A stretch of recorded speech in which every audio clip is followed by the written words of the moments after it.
The winter wind howled through the Colorado Rockies as Marcus Reed checked his emergency radio for the 10th time that night. Something had fallen from the sky an hour ago, lighting up the mountain like daylight. As a mountain rescue worker and former combat medic, he knew better than to ignore such events. Base, this is Reed. Still no signs of aircraft debris. Are you sure about those coordinates? He pulled his thick winter coat tighter against the bitter cold. The radio crackled. Negative. Reed. Air traffic shows nothing missing. Maybe a meteor.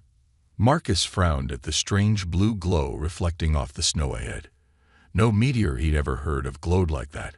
Following the light, he trudged through knee-deep snow until he reached the edge of a small crater. What he saw made him stop breathing for a moment. Half buried in the snow lay something that definitely wasn't from Earth. The sleek, metallic craft was about the size of a small bus, its surface covered in strange symbols that seemed to shift color in the moonlight. One side was completely torn open, revealing sparking machinery inside. Base, you're not going to believe this, but... He stopped mid-sentence when he heard a weak groan coming from inside the wreck. Years of combat medical training kicked in. Someone was alive in there, and they needed help. Marcus scrambled down into the crater, his boots crunching on strange metallic debris. The groaning got louder as he approached the tear in the hull. He clicked on his flashlight and pointed it inside. The beam revealed a cockpit filled with strange instruments and crystalline displays. But what made him stumble back was the pilot. Slumped over the controls was a being unlike anything he had ever seen. He somehow knew, was enormous, easily 7 feet tall. Her skin was covered in fine scales that shifted between deep purple and blue, like the northern lights. What looked like armor was fused to parts of her body, now cracked and sparking. The alien warrior turned her head toward him. Her eyes were startlingly human-like, glowing amber in the darkness, filled with pain and fear. Dark liquid, blood, trickled from several wounds. Help. The word came out in perfect English, though her voice had an odd resonating quality. Marcus didn't hesitate. Whatever she was injured and needed medical attention. He could freak out about the whole alien thing later. I'm a medic, he said clearly, moving closer. I'm here to help you. Can you understand me? She nodded weakly, then grimaced in pain. Marcus saw why. A piece of metal had pierced her side, and strange energy crackled around the wound. Base, this is Reed, he said into his radio. I'm going to need to go dark for a while. Don't send anyone else up here. I've found a situation that needs delicate handling. Reed, what's going on up there? Trust me on this one. Read out. He turned off the radio. The less people who knew about this right now, the better. The warrior tried to move and let out a pained growl. My ship? Defense systems. Dangerous. Don't try to talk, Marcus said, pulling medical supplies from his pack. We need to get you stable and out of here before you freeze to death. My cabin's about 2 miles away. She grabbed his arm with surprising strength. Her hand was warm despite the cold, with 4 fingers ending in retracted claws. Why? Help. Marcus met her gaze steadily as he prepared a pressure bandage. Because you're injured, and that's what I do. I help people, even if they're not exactly people as I usually know them. Something like a smile crossed her alien features. Then her eyes rolled back, and she passed out. Marcus looked at the unconscious warrior, then at the wrecked ship, then at the long dark trek back to his cabin. This was going to be a very interesting night. He just hoped he remembered enough of his combat medical training to deal with alien anatomy, and that no one else had seen that blue flash in the sky. The mountain wind howled stronger, beginning to cover the crash site with snow. Marcus had to work fast. One way or another, his life had just become a lot more complicated. Marcus hadn't slept in 36 hours. He sat in his wooden rocking chair, watching the alien warrior who now occupied his bed. Getting her to his cabin had been the hardest thing he'd ever done. Even with her trying to help, carrying a 7-foot-tall injured alien through deep snow had pushed him to his limits. The warrior stirred, her scaled skin shifting colors like oil on water. The wound in her side was healing surprisingly fast after he'd removed the metal shard and cleaned it. Her armor had somehow merged back into her skin once he'd helped her remove the damaged pieces. Her eyes opened suddenly, glowing amber in the dim light of the cabin. How long? Her voice was stronger now, less pained. About 18 hours, Marcus said, offering her a glass of water. You've been healing pretty fast. Had me worried for a while there. She took the glass carefully with her 4-fingered hand, studying it before drinking. This structure, your home. My cabin, yes. I'm Marcus, by the way. Marcus Reed. Do you have a name I can use? The warrior made a series of musical tones that Marcus knew he could never repeat. She seemed to realize this and said, "In your language, it means Star Hunter." Star Hunter, Marcus repeated. That fits. How's the pain? She moved slightly, testing her injury. Manageable. Your medical skills are impressive. Few would know how to treat someone like me. Combat medic training. You learn to deal with all sorts of injuries. He paused. Though I'll admit, alien anatomy wasn't covered in the course. Star Hunter's face showed what might have been amusement. She looked around the cabin, taking in the medical books on the shelves, the emergency radio equipment, and the snow falling outside the window. You live alone in this isolated place? She asked. Someone needs to help people who get in trouble in these mountains. Marcus stood up, stretching his tired muscles. Are you hungry? I'm not sure what you can eat, but my species can process most carbon-based organic matter. She paused. Though we prefer meat. Marcus heated up some beef stew he had stored. As Star Hunter ate, he noticed she was studying him just as carefully as he had been studying her. Your people, humans, she said between bites. You're not afraid of me. Oh, I'm terrified, Marcus admitted with a small laugh. But you needed help. That comes first. Star Hunter set down her empty bowl. Most species would have left me to die, or tried to capture me for study. She stood up carefully, her full height making the cabin feel suddenly small. My people are warriors. We're feared across many star systems, yet you treated me like I was just another person who needed help. Aren't you? The question seemed to surprise her. She walked to the window, watching the snowfall. My ship's beacon will bring others soon. They'll want to know why I crashed. Marcus joined her at the window. What did cause the crash? I was scanning this sector. Your planet is interesting to us, but something in your mountains affected my ship's systems. She turned to face him. You should know, my people have been watching Earth for some time. I figured we weren't alone out here, Marcus said, though I didn't expect to find out like this. Star Hunter's scales rippled with colors. There's something else you should know. My people, we're all female. We survived through genetic engineering, but our population is declining. We need. She stopped, seeming unsure how to continue. Need what? New genetic material. Your species, humans, are remarkable. Your adaptability, your diversity. She looked at him intensely. That's why we've been studying Earth. But now, after experiencing your kindness firsthand, a sound from outside interrupted her. Star Hunter tensed, moving with surprising speed despite her injury.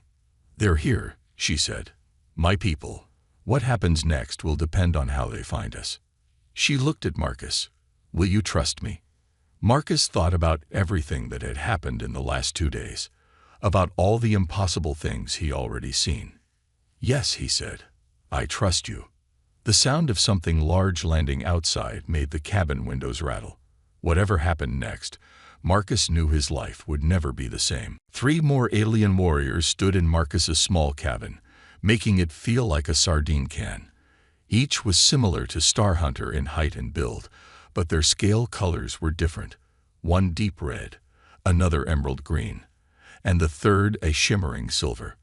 Their armor seemed alive, shifting and moving with each breath. "You treated her wounds?" the red-scaled warrior asked, looking down at Marcus. "Yes," Marcus replied, standing his ground despite feeling very small. "She was injured. It's what I do." The warriors looked at each other, then at Starhunter, who stood protectively near Marcus. She spoke to them in their musical language, gesturing at her healed wound and the medical supplies still scattered around. The silver-scaled warrior picked up one of Marcus's medical books from the table, turning the pages with surprising gentleness. "You study healing. I was a combat medic. Now I help people in these mountains." Marcus watched as the warrior examined his anatomical diagrams with intense interest. "Humans are fascinating," the green-scaled warrior said, moving closer to examine Marcus. "Such fragile bodies, yet you survive in so many environments. Your medical knowledge, it's different from ours, but effective." Starhunter touched Marcus's shoulder. "Show them your library. Your books about human biology." Marcus led them to his bookshelf, where he kept his collection of medical texts. The warriors gathered around, their earlier suspicion replaced by curiosity. He pulled out a book on human genetics and handed it to the silver warrior. "Your species reproduces naturally," she said, studying the diagrams. "Male and female. So inefficient, yet." She looked up at Starhunter. "This is why you call us." Starhunter nodded. "Their genetic diversity is incredible. Natural reproduction creates endless combinations. No two humans are exactly alike." The red warrior turned to Marcus. "You understand what she means. Our species ended natural reproduction centuries ago. We use genetic engineering to create new warriors. But our gene pool grows smaller, weaker." Marcus began to understand. "That's why you've been studying Earth." "Yes," Starhunter said softly. "But we never expected to find kindness. Most species fear us, run from us, fight us." She looked at Marcus. "You showed another way." The green warrior was examining Marcus's computer now, reading through his medical files. "Their immune systems adapt constantly. Their bodies can heal from injuries that would kill our warriors. And their brains." She turned to the others. "The human brain's plasticity is unlike anything in our database." Marcus watched as the warriors discussed among themselves, their musical language rising and falling like waves. Finally, the red warrior, clearly their leader, turned to him. "Starhunter believes your species could help save ours," she said, "not through conquest or force, but through cooperation." The word seemed strange to her, as if she rarely used it. "How?" Marcus asked, though he was beginning to guess. Starhunter stepped forward. "We need to understand how human genetics work, how your bodies adapt and heal." And she hesitated, looking at Marcus with those intense amber eyes. "We need to know if our species could be compatible." The silver warrior touched Marcus's arm, examining his skin with scientific interest. "Their genetic structure is surprisingly similar to our ancestral forms. Before the engineering, it's possible." "Wait," Marcus said, his mind racing. "Are you suggesting what I think you're suggesting?" "A child," Starhunter said simply. "A combination of our species, using your genetic adaptability and our strength. It's never been attempted, but it could save our people," the red warrior finished. "Give us the diversity we've lost." Marcus sat down heavily in his rocking chair. Outside, snow continued to fall, covering the strange ships that had landed near his cabin. His simple life of mountain rescue seemed very far away now. "This is a lot to take in," he said finally. Starhunter knelt beside his chair, her scales shimmering with gentle colors. "You gave me a chance when others would have turned away. Will you help us understand how?" Marcus looked at the warriors, at his medical books scattered around them, at Starhunter's hopeful expression. He thought about impossible things becoming possible. "Where do we start?" he asked. The warriors' scales all shifted to bright, hopeful colors at once. Something big was about to begin, right here in his small mountain cabin. 2 weeks had passed since the other warriors arrived. Marcus's cabin had become an unusual research center, with advanced alien medical equipment sharing space with his old textbooks. Star Hunter spent most of her time with him, asking endless questions about human biology and medicine. "Your blood cells," she said one morning, looking through a microscope that brought from their ship. "They change to fight new diseases. Our warriors are engineered to resist specific threats, but we can't adapt to new ones easily." Marcus watched as she compared samples of their blood on the slide. Her scales had taken on a deep blue color, which he learned meant she was deep in thought. "That's why your people are dying out, isn't it?" he asked gently. "You engineered yourselves too perfectly for one environment." Star Hunter nodded. "We became stronger, faster, more deadly. But we lost something important." She looked up at him. "The ability to change." The red-scaled warrior, whose name translated to battle leader, entered the cabin carrying more equipment. "The genetic comparison is complete," she announced. "It's better than we hoped." She activated a holographic display that filled the room with swirling strands of DNA. Marcus watched in amazement as human and warrior genetic codes floated side by side. "Look here," Battle Leader pointed to matching sections. "Our ancestors. They must have visited Earth long ago. There are too many similarities for it to be chance." Star Hunter's scales flickered with excitement. "This means it could work. A child with both our strengths might be possible." Marcus stared at the dancing DNA strands. "But how? Our species are so different now." The silver-scaled warrior, called Mindweaver, stepped forward with a small crystal device. "This is our most advanced genetic engineering tool. We've never used it this way before, but—" She hesitated. "It could combine the best traits of both species. The child would be unique," Battle Leader said. "Strong like us, but adaptable like humans, able to survive in any environment." She looked at Marcus intently. "If you agree." Marcus sat down, feeling the weight of what they were asking. "You want my DNA to create a child." Star Hunter knelt beside him, her scales now a soft purple color he'd never seen before. "Not just any child. A bridge between our peoples. A new beginning." She touched his hand gently. "But it must be your choice." "What would happen to the child?" Marcus asked. "Where would they live? How would they grow up?" "We've discussed this," Battle Leader said. "The child would need both worlds. Time with us to learn our ways, and time on Earth to understand their human heritage." Mindweaver added, "We would establish a permanent base here, disguised from human detection. The child would have both families." Marcus looked at Star Hunter. In the past weeks, he'd seen beyond her warrior exterior to the person inside. He'd watched her gentle handling of his medical equipment, her curiosity about Earth, her concern for her people's future. "And you?" he asked her. "Would you be the mother?" Star Hunter's scales rippled with multiple colors. "Yes," she said softly. "I would be honored, but only if you truly wish it." Marcus stood and walked to the window. Outside, snow was falling again, covering the strange mix of human and alien equipments scattered around his cabin. 2 weeks ago, his biggest worry had been winter rescues. Now he was considering helping create the first human-alien child in history. He turned back to the warriors. "I have conditions," he said firmly. "The child must be free to choose their own path. No forcing them to be a warrior if they don't want to be. And I want to be involved in their life. Really involved, not just a DNA donor." Battle Leader's scales shifted to a respectful gold color. "We agree to your terms."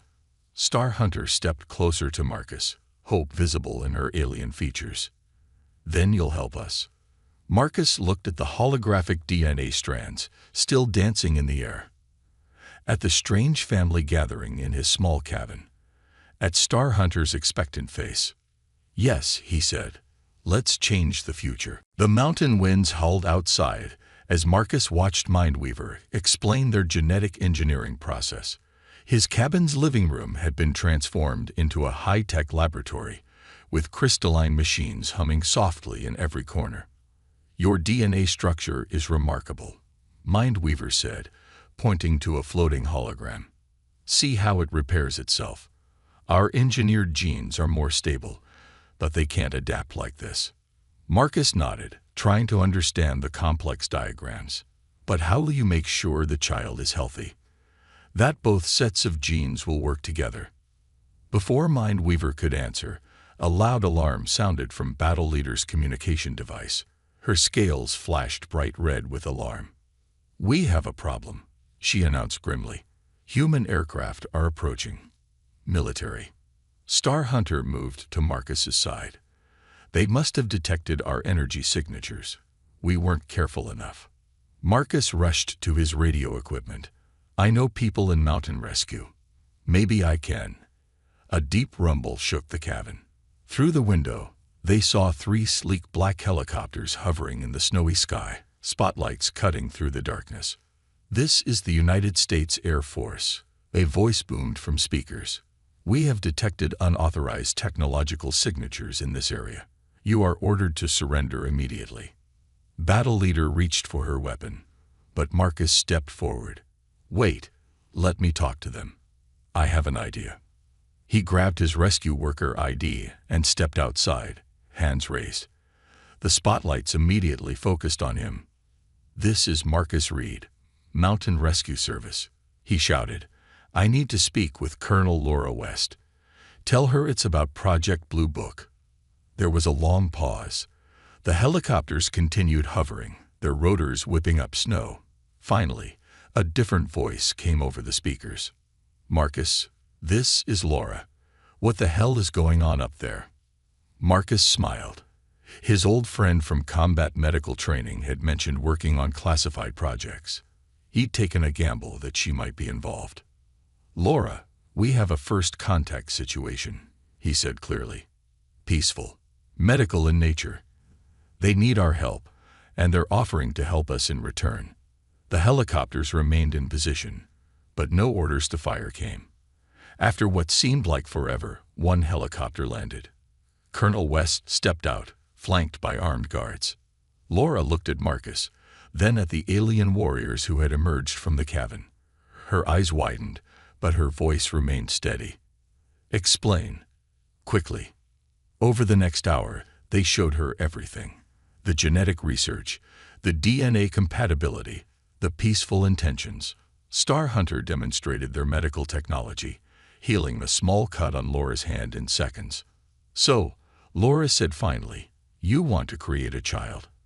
A bridge between our species, and you're willing to share your medical technology in return." "Yes," Star Hunter answered.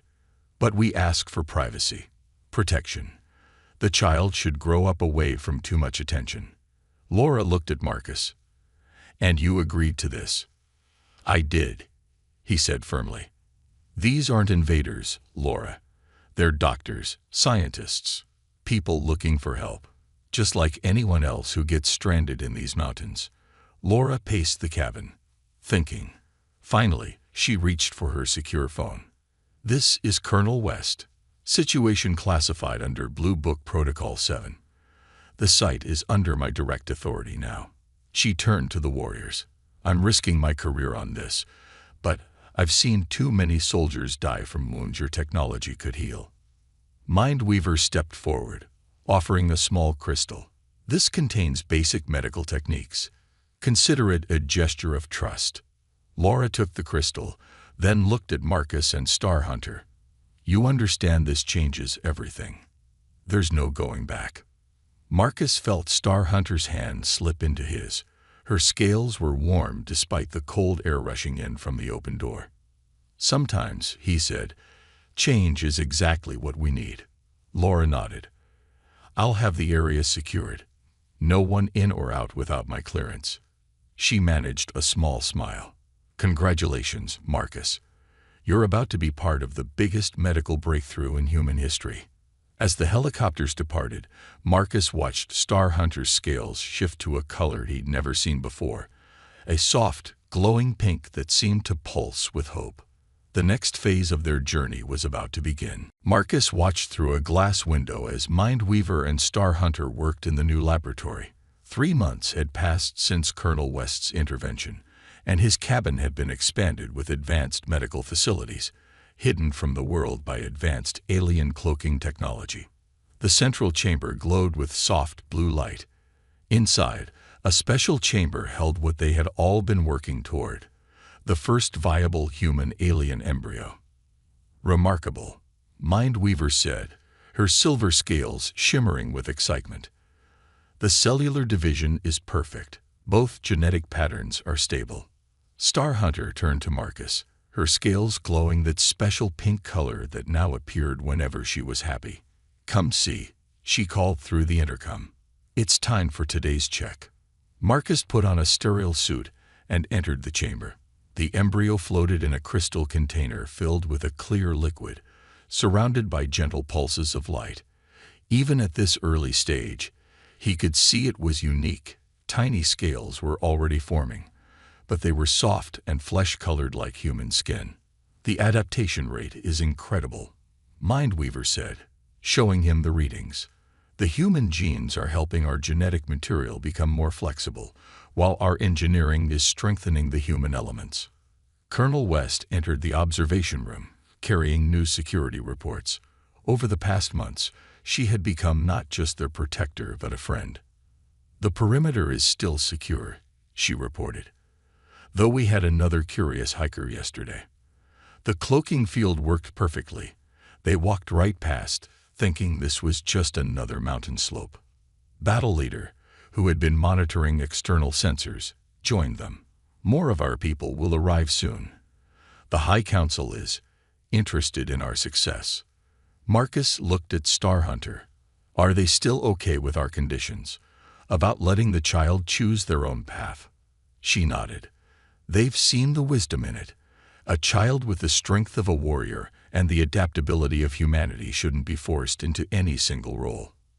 Mindweaver suddenly called them over, her scales flashing with urgency. "Look at these readings. The hybrid cells are showing abilities we never expected." They gathered around the display. The embryo's cells were demonstrating remarkable properties, healing at incredible speeds, adapting to different environments instantly, showing strength far beyond what they had predicted. "It's not just combining our best traits," Mindweaver explained excitedly. "The combination is creating entirely new possibilities. This child could survive in environments neither of our species could handle." Star Hunter touched the crystal container gently. "A true bridge between worlds," she said softly. "Not just surviving, but thriving anywhere." Marcus felt a surge of pride and wonder. This was more than just an experiment now. It was the beginning of something entirely new. Colonel West whistled softly. "When I was a kid, I dreamed of first contact. Never thought it would happen like this. Not with weapons or war, but with a child." Battle Leader's scales shifted to a thoughtful blue. "Perhaps this is why our ancestors visited Earth so long ago. They saw the potential in humanity, but the time wasn't right." The embryo pulsed with a soft light of its own, as if responding to their voices. The monitors showed strong, steady life signs. "How long until?" Marcus began. 6 more months," Mindweaver answered. "The development is faster than a human pregnancy, slower than our engineered growth cycle. The perfect balance." Star Hunter moved to Marcus's side, taking his hand. Her scales were warm against his skin, a sensation he had grown to love. "Are you still certain about this?" she asked quietly. "Once the child is born, everything changes. For all of us." Marcus looked at the floating embryo, at the amazing mix of alien and human technology around them, at the unlikely family they had created in this hidden mountain laboratory. "I've never been more certain of anything," he said. Above them, the mountain winds howled, hiding their miracle from the world. For now, at least. Soon, very soon, a new chapter in the story of both their species would begin. The mountain air was crisp and clear as dawn broke over the hidden facility. Inside, Marcus paced nervously outside the medical chamber. 6 months had passed since their successful experiment began, and now the moment they had all been waiting for had arrived. Mindweaver's voice came through the intercom. "Marcus, come in. It's time." He entered the chamber, heart pounding. Star Hunter lay on a specialized medical bed, her scales shifting between excited pink and nervous gold. The crystal container that had housed their growing miracle now stood open. Colonel West and Battle Leader watched from the observation window as Mindweaver monitored the complex array of equipment. The room hummed with both human and alien technology working in perfect harmony. "Look," Star Hunter whispered. The child emerged into the world with a soft cry. Marcus felt his breath catch in his throat. She was perfect, about the size of a human baby, with soft, pale scales that shimmered like pearls. Her eyes, when they opened, were a beautiful amber like her mother's, but with round pupils like a human's. "She's breathing perfectly," Mindweaver announced, checking readings. "All systems functioning. The hybrid physiology is stable." Marcus moved closer as Star Hunter held their daughter for the first time. The baby's scales shifted color slightly, matching her mother's happy pink glow. "She can already control her scales," Battle Leader observed, entering the room. "Strong, like a warrior. But look, her skin is soft and flexible like a human's." The baby gripped Marcus's finger when he touched her hand. Her strength was surprising, but carefully controlled, as if she instinctively knew how to be gentle. "What should we name her?" Marcus asked softly. Star Hunter made a gentle musical sound, her people's word for dawn, then smiled. "In your language, Aurora. For the new day she represents." Colonel West stepped into the room, wiping tears from her eyes. "I just got word from command. The president has been briefed. They're shocked, but impressed. Your people's medical technology has already saved dozens of lives in secret trials." Battle Leader nodded. "Our High Council is equally pleased. They've authorized the establishment of a permanent diplomatic mission here on Earth. Hidden for now, but someday." She looked at Aurora. "Someday, when she's ready, she'll help bridge our worlds publicly." Aurora made a small sound, somewhere between a human baby's coo and the musical tones of Star Hunter's language. Her scales rippled with contentment as she looked around at her unusual family. "She'll have quite a life ahead of her," Marcus said, watching as their daughter took in her surroundings with curious eyes. "Both our strengths, both our cultures. And she'll choose her own path," Star Hunter added firmly. "Warrior, diplomat, healer, explorer, or something entirely new. She'll show us possibilities we never imagined." Mindweaver's instruments beeped softly. Her adaptive capabilities are off the charts. She's already adjusting to Earth's atmosphere better than any of us. And look, her cellular structure suggests she could survive in environments that would kill either of our species. Marcus sat on the edge of the bed, putting his arm around Star Hunter as they watched their daughter. Outside, the sun rose fully over the mountains, casting golden light through the hidden facility's windows. "So what happens now?" Colonel West asked. Battle Leader's scales shifted to a determined blue. "Now we build a place for both our peoples to meet, to learn from each other. A future where we grow stronger together." Aurora reached up, touching Marcus's face with one tiny hand while her other held Star Hunter's finger.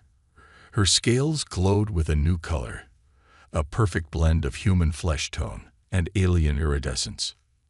"Now," Star Hunter said softly, "we show the universe what's possible when we choose to help each other. When we look past our differences to see the best in ourselves." As if understanding, Aurora made another musical sound, her scales shimmering with all the colors of dawn. In a hidden facility in the mountains, washed over by warriors and soldiers who had become family, the future of two species slept peacefully in her parents' arms. The story that began with a crash in the snow had become something much bigger, a new chapter in the history of both humans and warriors, written in the stars and in the heart of a child who belonged to both worlds.